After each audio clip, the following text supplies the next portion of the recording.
always thought my life was perfect until the day I died. Well, technically, until the day everyone thought I died. Funny how a casual morning hike can change everything.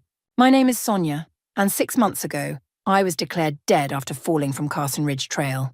The headlines were sympathetic. Local real estate agent missing, presumed dead. They never found my body, of course, because I wasn't dead. I was fighting for my life in a remote cabin, nursed back to health by an elderly couple who found me unconscious in the creek, several miles downstream from where I fell. "You're lucky to be alive," Martha had said, changing my bandages that first week. "The current must have carried you quite a ways." I had no phone, no ID, and a severe concussion that left me confused and disoriented for weeks. By the time I fully recovered, everyone I loved had already mourned me and moved on, or so I thought. I discovered the truth while using Martha's ancient desktop computer to check my email. There it was, a local news article about my grieving husband, Andre, announcing his engagement. The bride? My sister, Josephine. "Oh dear," Martha said, reading over my shoulder. "That's not right at all." Not right didn't begin to cover it. The engagement announcement was dated just 3 months after my disappearance. 3 months. The teacup I was holding shattered in my grip. "Careful now," Martha warned, helping me clean up the mess. "What are you going to do?" I stared at the screen, at the photo of Andre and Josephine looking so happy, so in love. "I'm going to crash a wedding."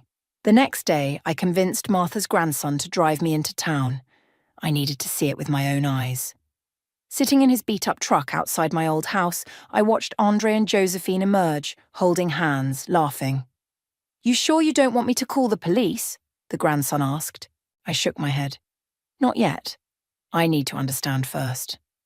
They looked so comfortable together, like they'd been a couple for years. Maybe they had been. The thought made my stomach turn. I called Maureen, my oldest friend, from a burner phone I'd purchased. She answered on the 3rd ring. "Hello? Maureen, don't hang up. It's Sonia." Silence. Then, "This isn't funny. Whoever you are, remember when we were 16 and you helped me sneak out to see that terrible punk band? You wore my clothes because your parents would have killed you if they knew where you really were." More silence, then a choked sob. "Oh my God, Sonia, where are you?" "I can't tell you yet, but I need to know something." "How long?" "How long what?" "How long were they together before I died?" Maureen's sharp intake of breath told me everything. I don't know for sure. There were rumors, but I never wanted to believe." "How long, Maureen?" "I saw them together at the Blue Room about 8 months before your accident. They didn't see me."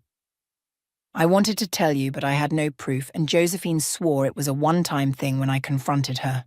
My free hand clenched into a fist. 8 months. While I was planning dinner parties and trying to start a family, my husband and sister were sneaking around behind my back. "Sonia, what are you going to do?" I watched through the window as Andre kissed Josephine goodbye in our driveway. My driveway. "I'm going to let them have their perfect wedding planning. Let them send out invitations, pick flowers, choose their cake. Let them think they've gotten away with everything. And then I'm going to show up at the church and give them exactly what they deserve." "Sonia, wait." I hung up. Through the windshield, I watched Josephine drive away in my car, the one Andre had reported sold after my death. She was wearing my favorite sweater too. "Take me back to the cabin," I told Martha's grandson. "I have planning to do." That night, I sat at Martha's kitchen table making lists. Guest lists, account numbers, passwords, everything I'd need. The old Sonia died on that mountain. But this new version, she was going to make damn sure karma caught up with everyone who betrayed her. "Just be careful, dear," Martha said, setting a fresh cup of tea beside me. "Revenge can consume you if you let it." I looked up from my notes, meeting her concerned gaze. "I'm not letting it consume me, Martha. I'm letting it fuel me. There's a difference." And there was. Because this wasn't just about revenge. It was about justice, about consequences, about making sure my dear sister and loving husband understood exactly what it felt like to have their perfect lives shattered into pieces. The wedding was in 3 months. I had work to do. The hardest part about coming back from the dead is staying hidden. I'd dyed my hair dark brown, started wearing glasses and chosen clothes that made me forgettable. Still, every time I walked downtown, I felt exposed. I needed information, and I knew exactly who could give it to me. Austin, Andre's best friend since college, always had a soft spot for me. More importantly, he had a guilty conscience. I found him at his usual spot, the corner table at Jimmy's Bar and Grill, nursing a beer after work. Taking a deep breath, I slid into the booth across from him. "Hello, Austin." His beer froze halfway to his mouth.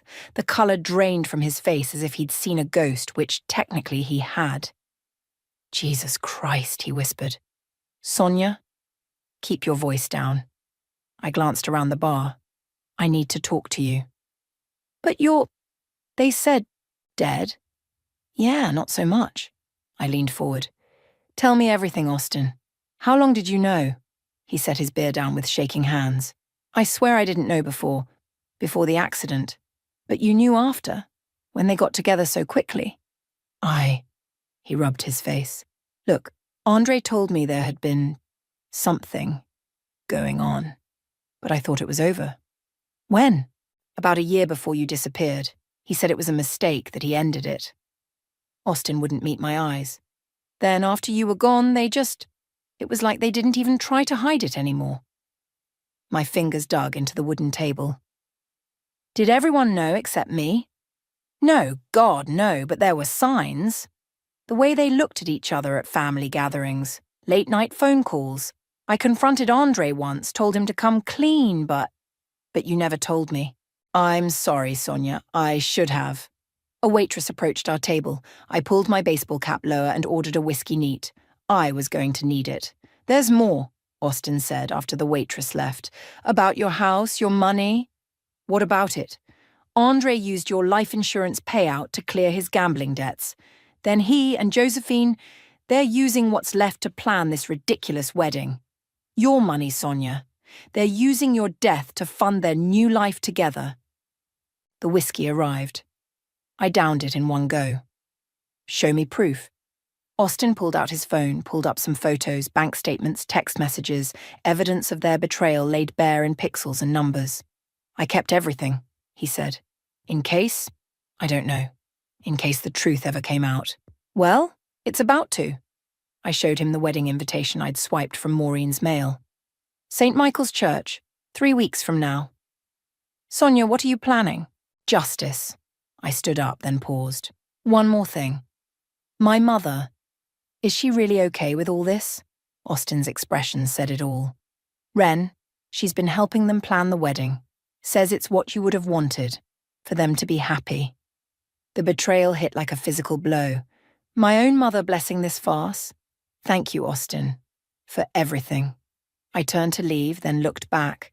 "Don't tell anyone you saw me. Not if you want to see how this plays out." "Wait."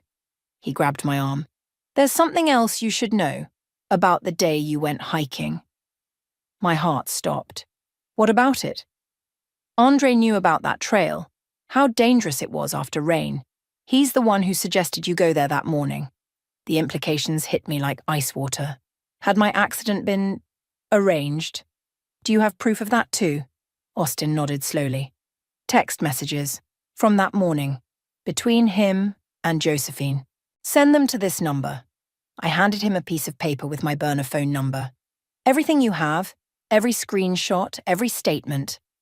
"What are you going to do with it all?" I smiled, but there was no warmth in it. "I'm going to give them the wedding day they deserve." Outside, I walked through the rain, my mind racing. If Andre had deliberately sent me to that trail, knowing how treacherous it was, this wasn't just about an affair anymore. This was attempted murder. My phone buzzed. Austin had already sent the files. I opened the first text message thread and felt my blood run cold. Andre. "Trail should be slick enough after the rain. Make sure she goes alone." Josephine. "Are you sure about this?" Andre. "It's the only way we can be together. Trust me." I closed the messages, my hands shaking. They hadn't just betrayed me, they'd tried to kill me. And now they were about to learn the hard way that karma has perfect aim. Meeting Maureen in person was harder than I expected. We chose a quiet coffee shop 2 towns over where no one would recognize us. When she walked in and saw me, she burst into tears. "I can't believe it's really you," she said, hugging me tight. "I thought I was going crazy when you called." "I'm sorry for disappearing on you." I gestured to the corner booth, but I needed time to gather evidence. "Evidence?" Maureen's eyes widened. "You mean about Andre and Josephine?" "About everything." I pulled out my phone, showed her the text messages Austin had sent. Her hand flew to her mouth as she read. "Oh my God, they planned it? The accident?" "Looks that way." I took a sip of my coffee. "But I need more. That's why I called you." Before Maureen could respond, a man in a dark suit approached our table. My heart jumped until I saw Maureen relax. "Sonia, this is Detective Nathaniel Murphy. He's been investigating your case." I tensed. "Maureen, you didn't—" "It's okay," Nathaniel said, sliding into the booth. "Your secret's safe. I've been suspicious of your husband and sister from the start, but I couldn't prove anything. And now?" He pulled out a small recorder. "Now I'd like to hear your story. Everything that happened that day and why you stayed hidden." I told them about the hiking trip, the fall, Martha and her family. When I got to the part about discovering Andre and Josephine's engagement, Maureen reached for my hand. "There's something else you should know," she said, "about your mother." "That she's supporting them, I already know." "No, it's worse." Maureen glanced at Nathaniel, who nodded. "She's been helping them sell off your things. Your jewelry, your art collection, everything you inherited from Grandma Rose." The coffee cup cracked in my grip. "She what?" "Your mother claims it's what you would have wanted," Nathaniel said, making notes. "But legally, without a body and a death certificate, those sales could be considered theft." "The wedding's being paid for with my money, isn't it?" Maureen nodded miserably. "Your life insurance, your inheritance, everything. Wren's even giving them Grandma Rose's beach house as a wedding gift." "The hell she is." I stood up abruptly. "I need to see her." "Sonia, wait." Nathaniel grabbed my arm. "We need to be strategic about this. I can help you, but you have to trust me." "Why should I trust anyone?" "Because I've been building a case against Andre for months. Financial fraud, insurance fraud, and now, attempted murder. But if you reveal yourself too soon, they might destroy evidence." I sat back down, my hands shaking. "What do you suggest?" "Let me bring in a friend from the FBI's Financial Crimes Unit. Between the insurance fraud and the illegal sales of your property, we can build a solid case. But we need time." "The wedding's in 3 weeks." "Perfect," Nathaniel smiled. "Just enough time to get everything in order. In the meantime, I suggest you pay your mother a visit, carefully." "I'll go with you," Maureen offered. "Wren still has her weekly bridge game tonight. The house will be empty." 2 hours later, I stood in my childhood home, using the key Maureen had copied years ago. The place looked different. Photos of Andre and Josephine covered the walls where my pictures used to be. "Look at this," Maureen called from my mother's study. "Wedding plans." I followed her voice and froze. The study had been transformed into Wedding Central. Seating charts, vendor contracts, and a massive mood board covered every surface. In the center, a photo of my sister in my grandmother's vintage wedding dress, the one that was supposed to be mine. "She's wearing my dress," I whispered. "In my church, paid for with my money." "Sonia?" My mother's voice echoed from the hallway. "Is someone there?" Maureen grabbed my arm, pulling me toward the back door, but I shook her off. It was time. I stepped into the hallway, facing my mother for the first time in 6 months. She dropped her bridge club purse, her face going white. "Hello, Mother. Like what you've done with the place." "This isn't... You're not..." She stumbled backward. "You're dead." "Surprise." I picked up one of the wedding invitations from the hall table. "Though I have to say I'm hurt I didn't get an invitation to my own husband's wedding." "Sonia, I can explain.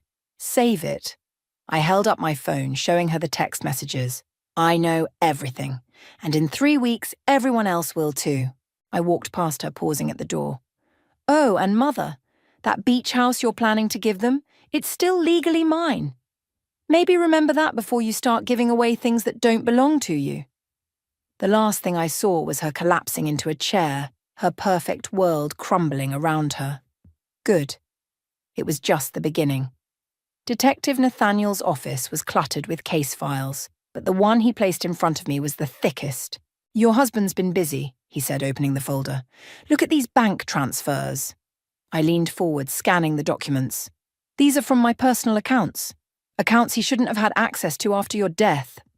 But somehow money kept moving. Nathaniel pointed to a series of transactions, all to offshore accounts, then filtered back through shell companies. For the wedding, that's just the beginning. He pulled out more papers. We found something interesting when we dug deeper, your grandmother's will. My head snapped up. What about it? The version filed with the court isn't the original. We found the real one in your grandmother's safety deposit box. He slid both documents across the desk. Notice anything? I compared them side by side. These are completely different. This one leaves everything to me, but the filed version splits everything between you and Josephine, Nathaniel finished. The filed version is a forgery.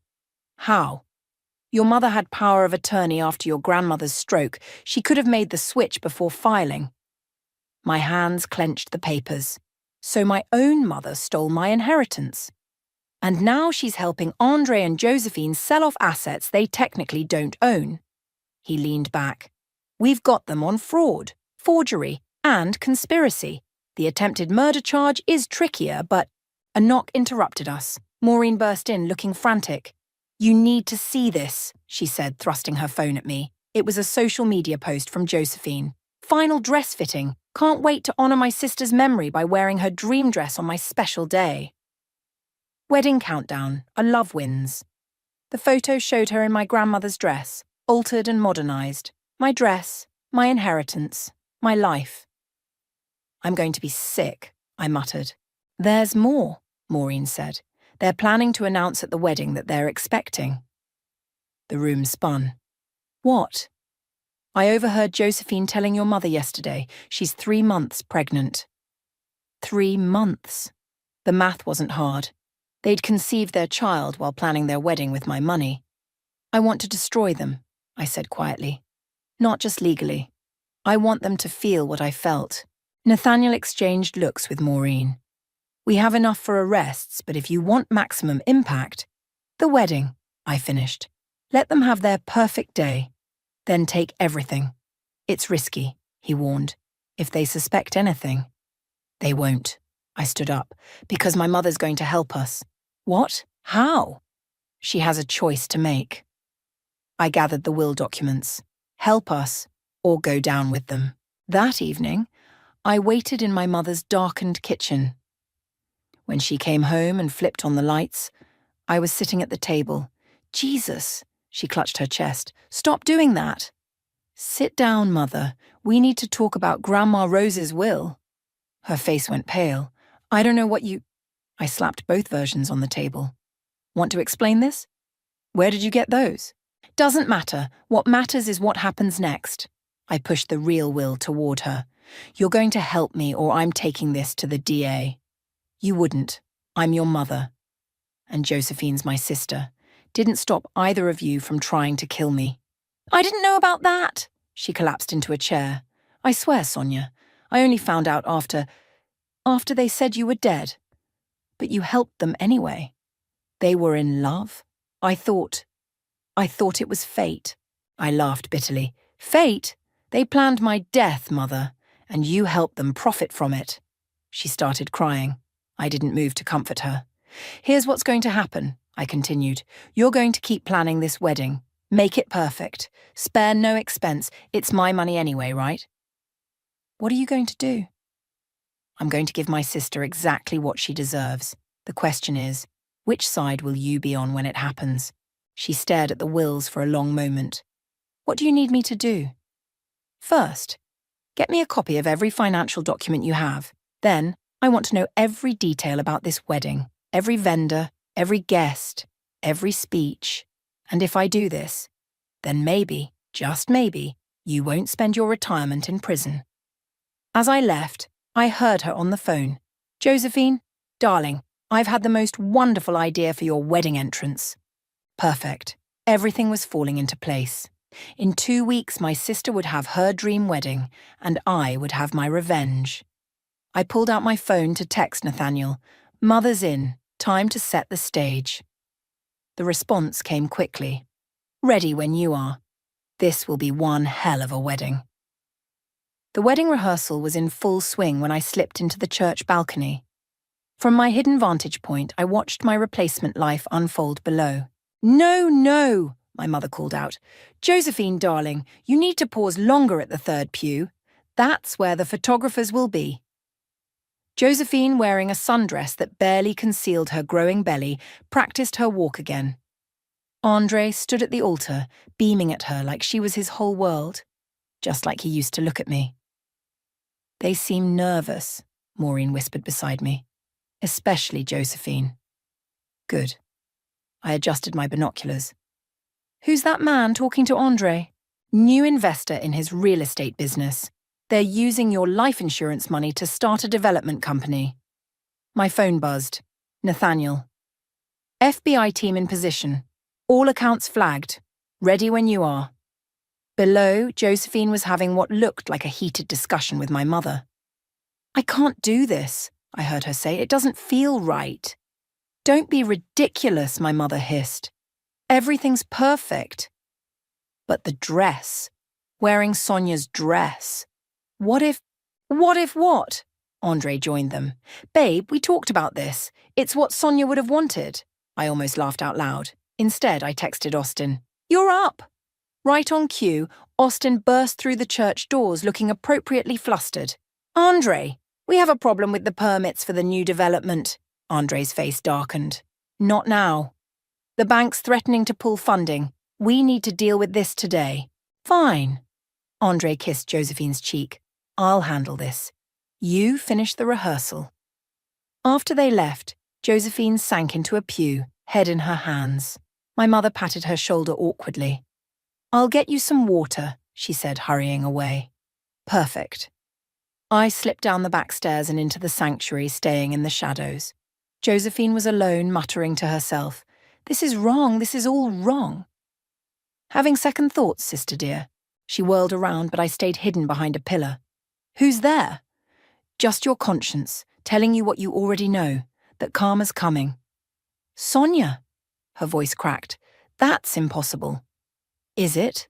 Like it was impossible for you to sleep with my husband? To help plan my accident?" No, you're dead. This isn't real."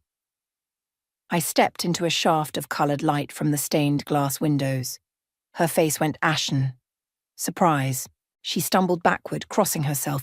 "You're not real. You're not real." "Oh, I'm very real. And so is all the evidence of what you and Andre did. We never meant to kill me, to steal my inheritance, to get pregnant with my husband's baby while I was supposedly dead." She pressed her hands to her stomach protectively. "How did you—" "I know everything, Josephine. Every text, every secret meeting, every penny you stole." "Please," she whispered. "I'm sorry. We can fix this." "Fix this?"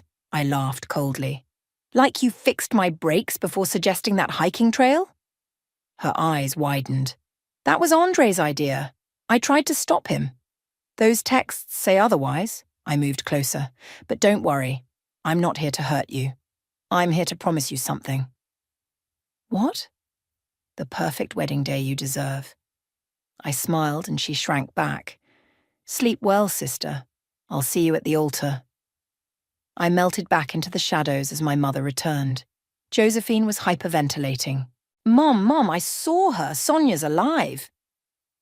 "Don't be ridiculous," my mother said, but her hands shook as she handed over the water. "You're just nervous." "No, she was here. She knows everything." "Josephine, stop it. Pull yourself together. The wedding's tomorrow." I watched from the balcony as my mother led Josephine away, both of them shaken. My phone buzzed again. "Nathaniel." "Andre took the bait.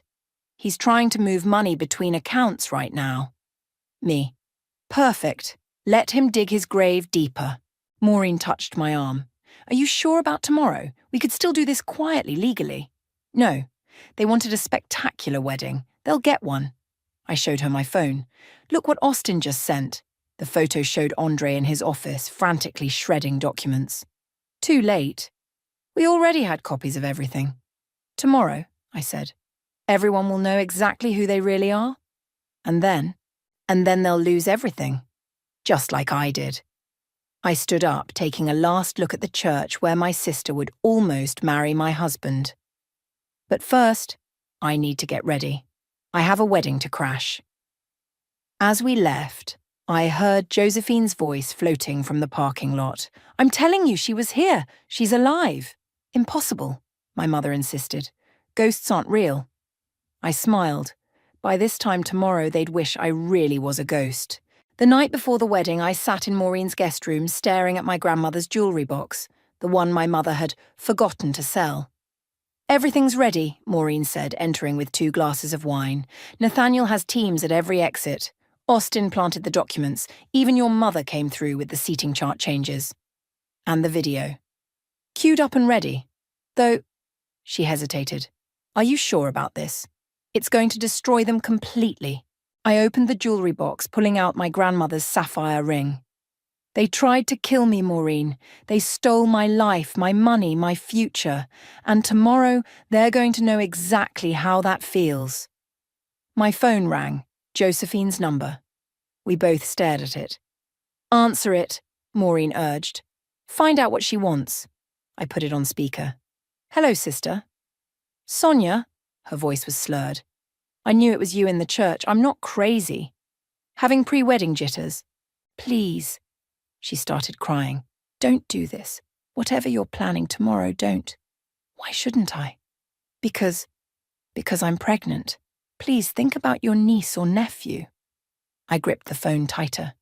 You mean the baby you conceived with my husband while I was supposedly dead? I love him, Sonia. We never meant to hurt you. Really? Those text messages about the hiking trail suggest otherwise.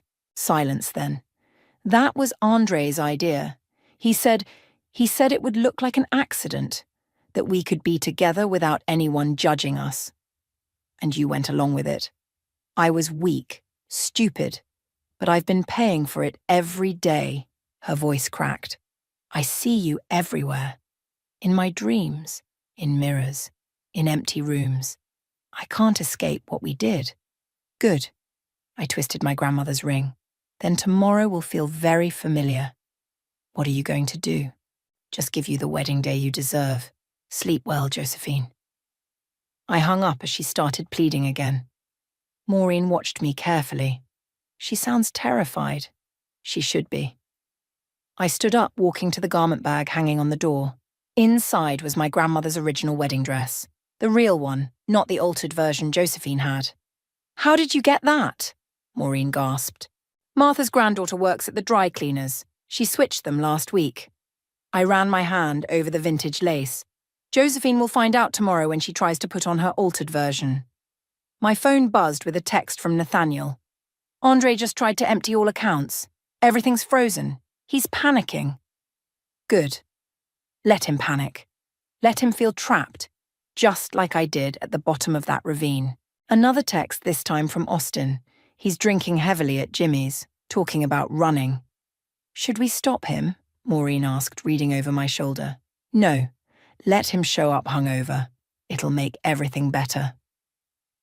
A knock at the door made us jump. It was my mother, looking haunted. Josephine's hysterical, she said, entering without invitation. She's threatening to call off the wedding. And that would be bad because if she does, we lose our chance. The FBI needs them to attempt to use those accounts tomorrow, to prove intent. I smiled coldly. Don't worry, Mother. She'll show up. Her pride won't let her do anything else. Are you sure about this? About destroying them so publicly? Like you were sure about forging Grandma's will? She flinched. I've given you everything you asked for, all the documents, all the proof. To save yourself. To make things right. She stepped closer. Sonia, please, show some mercy. Mercy? I opened my phone, playing her the recording of Andre and Josephine planning my accident. Did they show me mercy? She listened, face growing paler with each word. When it finished, she sat heavily on the bed. I didn't know. I never thought. Now you do. And tomorrow so will everyone else. She stood slowly. What time should I be at the church? 10 a.m. Wear something festive. After all, it's your daughter's wedding day. After she left, Maureen touched my arm.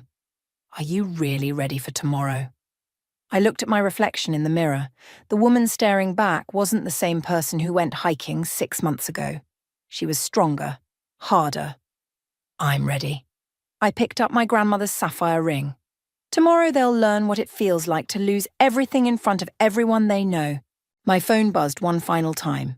A message from Josephine. Please, I'm begging you, don't do this. I didn't reply. Instead, I sent a group text to Nathaniel, Austin, and my mother. Everything proceeds as planned. Tomorrow we give them exactly what they deserve. Then I turned off my phone and went to bed. I needed to be well rested for my sister's big day. The church bells struck noon as chaos erupted in the bridal suite. This isn't my dress! Josephine's scream echoed through the halls. Someone switched it! I watched through a crack in the door as she held up the original unaltered wedding dress, exactly as our grandmother had worn it. But that's impossible, my mother said, feigning confusion. We had it altered last week. I can't wear this. I'm pregnant, for God's sake. Right on cue, several guests passing by stopped to stare. The pregnancy wasn't supposed to be public knowledge yet. My phone buzzed. Nathaniel. Andre's here. Drunk, belligerent. Perfect. The wedding coordinator rushed past, looking frantic. 15 minutes until the ceremony. I slipped into position behind the church organ as the guests filed in. Andre swayed slightly at the altar, his best man Austin gripping his arm to keep him steady. Everything's falling apart, Josephine sobbed from the entrance. This isn't how it was supposed to be. The music started.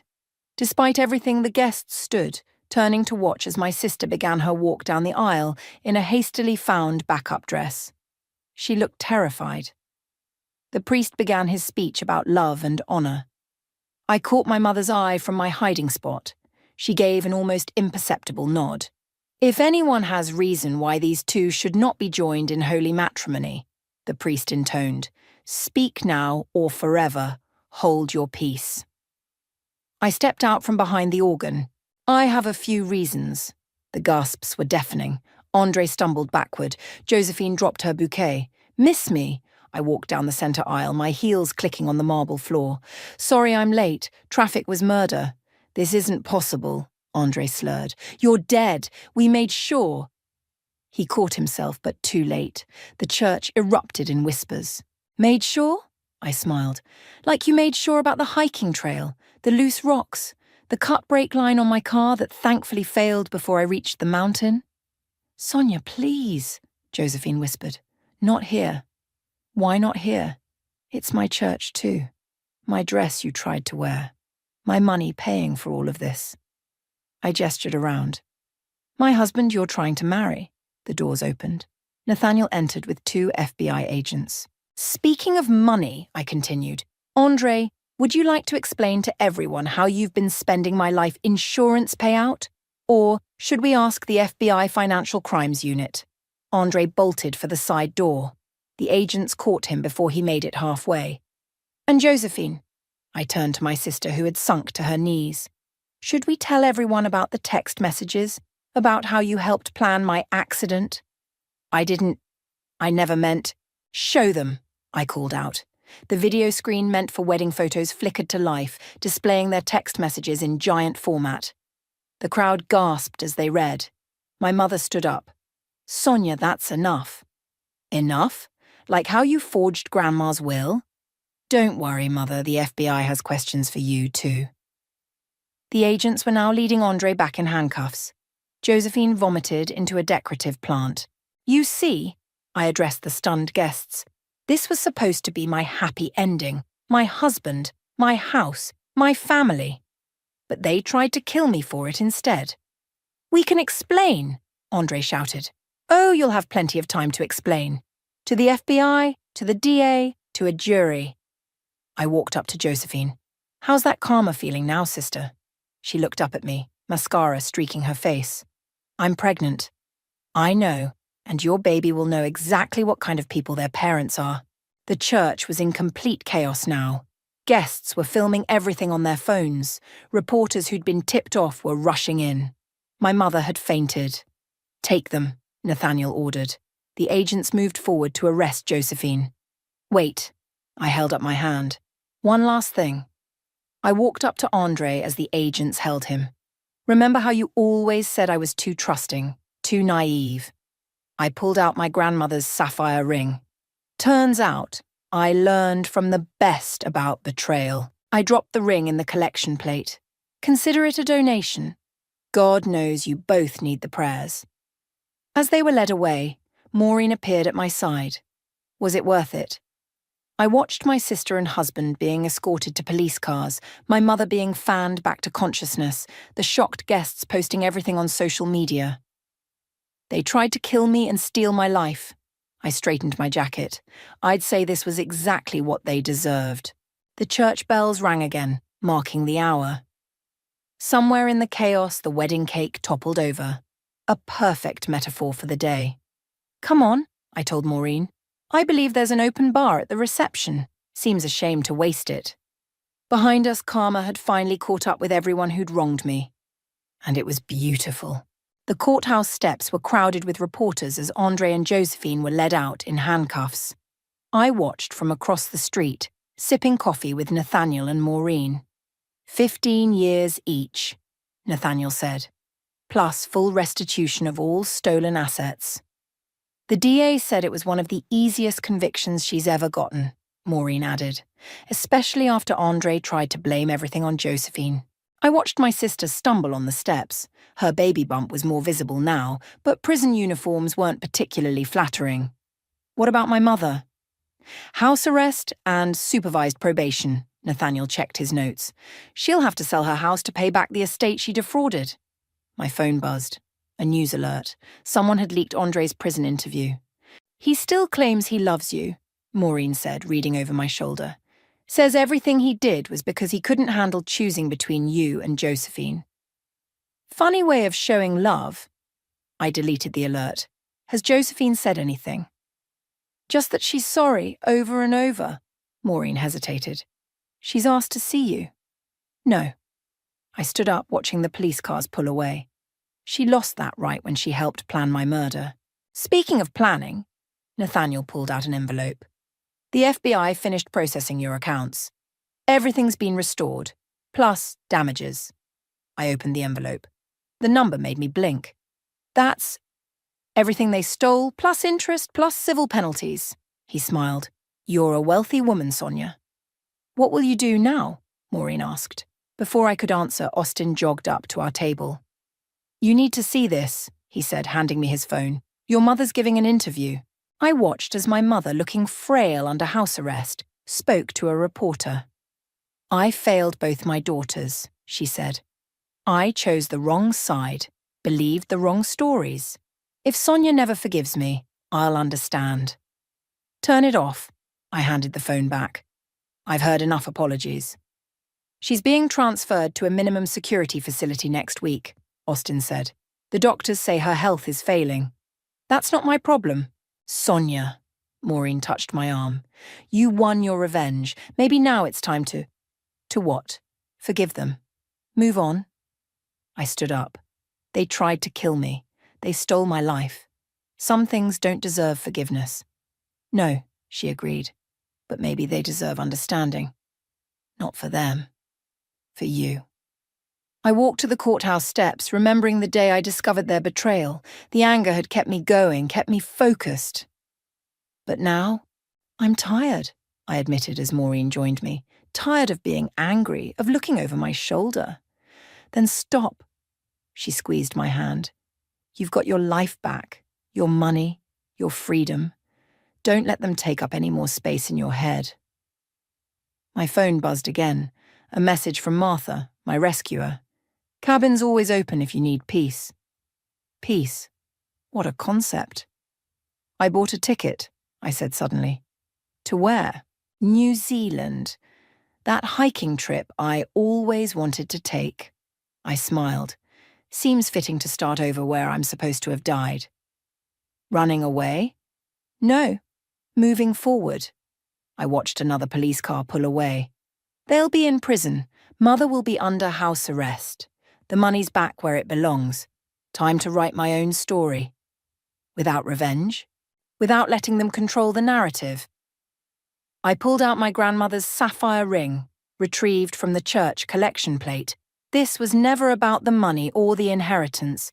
It was about truth. And now the truth's out there. Exactly. I slipped the ring on. I think Grandma Rose would approve. Nathaniel approached with more papers. Just need your signature on these final statements. As I signed, a commotion erupted at the courthouse entrance. Josephine was being brought back in for something they'd forgotten. Our eyes met across the plaza. "Sonia," she called out. "Please, I need to tell you." "Save it," I turned away. "I'm done listening to your stories." The guards led her inside. I handed the papers back to Nathaniel. "That's it," he said. "Case closed." "Thank you. All of you." I looked at my friends, the ones who'd helped me get justice. I couldn't have done this alone. "What now?" Austin asked. I checked my watch. "Now I have a plane to catch. There's a mountain in New Zealand with my name on it." "Be careful," Maureen hugged me. "Some trails are dangerous." "I know," I smiled, "but this time I'm choosing my own path." I walked away from the courthouse, leaving behind the revenge that had consumed me. Ahead lay mountains to climb, trails to explore, and a life reclaimed not just through justice, but through the power of truth. This time, no one would write my ending but me.